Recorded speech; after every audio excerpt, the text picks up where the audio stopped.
Today, we're diving into a story that's about more than a single tragic death. It's about political identity, constitutional principles, and the fraying edges of a coalition that has dominated American politics for years. On January 24th in Minneapolis, a 37-year-old ICU nurse and U.S. veteran named Alex Pretti was shot and killed by federal agents during a protest. The immediate details were chaotic, captured on multiple bystander videos. But what happened after the shooting, the political and rhetorical fallout, has triggered a seismic crisis within the Republican Party and the gun rights movement that has long been its backbone. This isn't just a story about a protest gone wrong. It's a story about what happens when a core political belief, an absolute, uninfringible right to bear arms, runs headlong into the realities of power, policing, and political tribalism. Let's unpack it. First, the incident itself, as pieced together from multiple news timelines. On a Saturday morning, federal immigration agents were conducting operations in Minneapolis. Alex Pretti, a licensed concealed carry holder with no criminal record, was among those present. Videos show him using his smartphone to record the agents. At one point, an agent pepper sprays a woman near Pretti. He appears to move, possibly to help her or stabilize himself. Agents then swarm him, pull him into the street, and a struggle ensues. In the skirmish, one agent is seen removing a handgun from Pretti's waist. Moments later, 10 shots are fired. Pretti is dead. Within hours, top Trump administration officials framed the event not as a tragic escalation, but as a premeditated attack.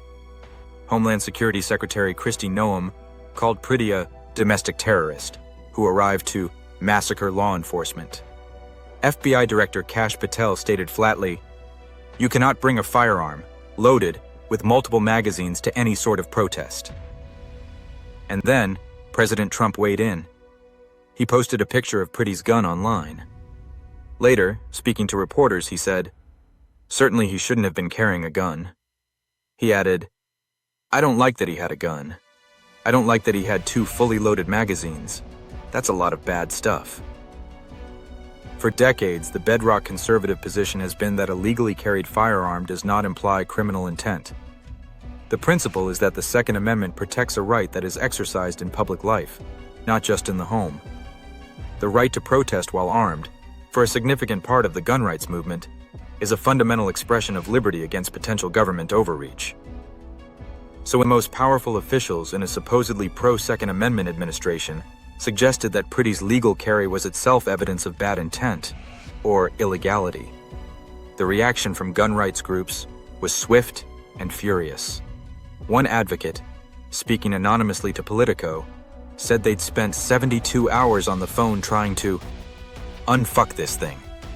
Dudley Brown, president of the National Association for Gun Rights, sent a 3-letter message to the administration: WTF. The message from these groups was clear. By condemning the mere presence of a legally carried gun at a protest, Trump and his team were undermining the very principle they claimed to champion, and there would be consequences. As Brown put it, if you lose even 4 to 6% of your base who decide to stay home, you lose elections, especially in marginal districts. This is where the politics get painfully ironic. Almost immediately, observers began drawing comparisons to other, very different cases that conservatives had rallied around. Kyle Rittenhouse, then 17, traveled across state lines with an AR-15-style rifle to a protest in Kenosha, Wisconsin in 2020. He shot 3 people, killing 2. He was acquitted on self-defense grounds and was later embraced as a hero by many on the right. Trump even invited him to Mar-a-Lago. In 2020, armed protesters entered the Michigan state capitol to demonstrate against COVID restrictions. Trump's public response? Liberate Michigan. He called them very responsible people. And after January 6, 2021, Trump issued blanket pardons to supporters charged with possessing weapons during the Capitol attack. Former Republican Congressman Trey Gowdy pointed out this double standard on Fox News, asking essentially, "Wait, you can't take a firearm to a protest? Weren't we just celebrating someone for doing exactly that?" The inconsistency was glaring. As one law professor noted, it revealed how tribal the debate had become. The principled stance of defending armed protest against government tyranny seemed to evaporate when the person holding the gun was perceived to be on the other side of the political divide. The backlash forced a scramble. The White House press secretary tried to distance the president from the harshest characterizations, saying he wanted to let the facts lead. The NRA, while calling for an investigation, also issued a statement defending Trump's overall record as the most pro-Second Amendment administration in modern history.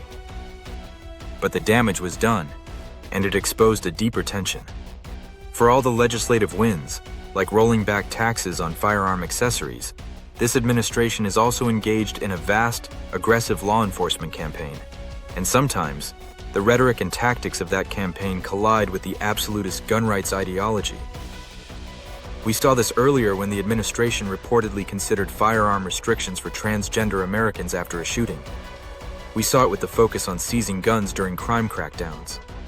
And we saw it years ago with the push to ban bump stocks. The gun lobby's job, as one advocate put it, is to hold politicians to their promises. And right now, he said, the record is mixed. But here's the fascinating twist. While the organized gun rights groups were incensed, the reaction within the broader online world of gun enthusiasts was more muted and often supportive of the administration. On forums and in private social media groups, a Wired analysis found many blaming Pretti himself.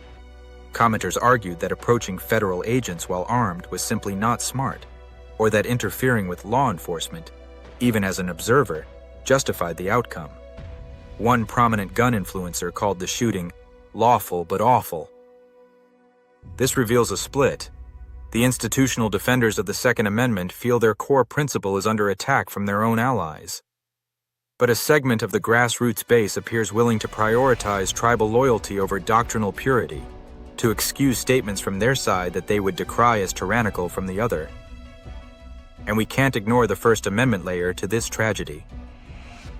The organization FIRE pointed out that Pretti was exercising two rights simultaneously: the right to record law enforcement and the right to protest.